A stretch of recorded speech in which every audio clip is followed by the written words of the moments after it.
Guys, good morning, no? Maambong araw ng Webes, no? Ambong, guys. Masungit yung panahon yan, pero okay lang.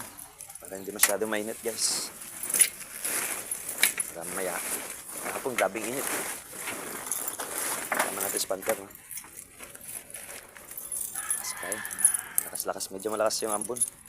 Pero okay lang, tara. Tara, spanter. Pasok tayo. Okay guys, pasok na tayo guys. Nakakaputin na tayo, maulan. Start muna tayo sa painit ng konti. At maulan. Magandang umaga lahat sa inyo.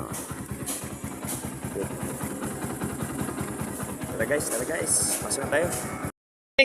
Dito na tayo sa shop, no? May nakapila na sa atin, no? Passion. Ito yung si solid nating customer. Ayan, good morning.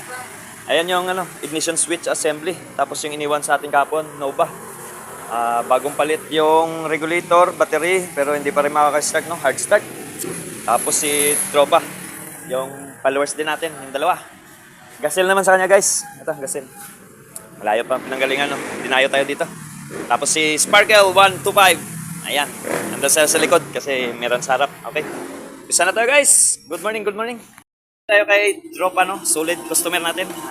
Gilid na lang, linis gilid. Palitan na natin ng ignition switch, pati yung sa likod, no? Nilinis na rin natin yung carburetor kasi stock 2 weeks. Gawa ng di gumana yung susian. Alright. Guys, update tayo kay TC125 Macho, no? Ito pala yung nagpalinis kapon ng carburetor doon sa kabila, no? Problema niya, pumutok yung CDI. Gawa ng overcharging, no? Ay wala pang budget si tatay, pinalitan natin muna ng CDI. Ayan, okay na. Tapos binalik natin yung positive ng baterya. Kahit dry na yung baterya, sasaluhin niya yung charge na malakas para hindi mapundi uli yung CDI. Ayan, okay na. Paalis na si tatay. Tapos update tayo kay SSB, no? Yung solid natin followers. Pagtapos ng kain, try na natin. Yan si tatay. Shoutout kita tay. Maka-half day pa si tatay. Tara. Guys, update tayo guys. Mga tagas guys, panghanapin natin sa kick. Sa kick na oil seal, no? Sprocket. Tapos yung dito sa may tune-upan, o-ring, no? Palitan natin ng o-ring. Tapos nagpa-tune up na lang din. Binalatan natin para makita kung saan mga tagas pang iba. Alright, shoutout tayo sa taga Las Piñas, no? Nagdayo dito.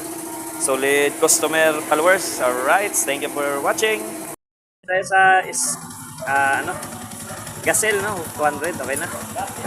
Nalinis natin ng carburetor, tune up, spark plug, nalinis na rin. Tapos yung mga tagas, pinalitan na ng mga oil seal. Pinangdikitan yung mga wire, no? Sa may stator, lalo na sa may stator. Common, no? Pag mainit, tumitigas yung rubber, doon dumadaan yung langis. Alright. Ayan si Paps, oh. Yan, oh. Taga Las Piñas pa. Dayo. Alright. Tapos na si Gasel, no? Ayan si owner. Pauwi na yan. Matutulog pa yata. Babiyahe bukas. Sunod natin si Gama.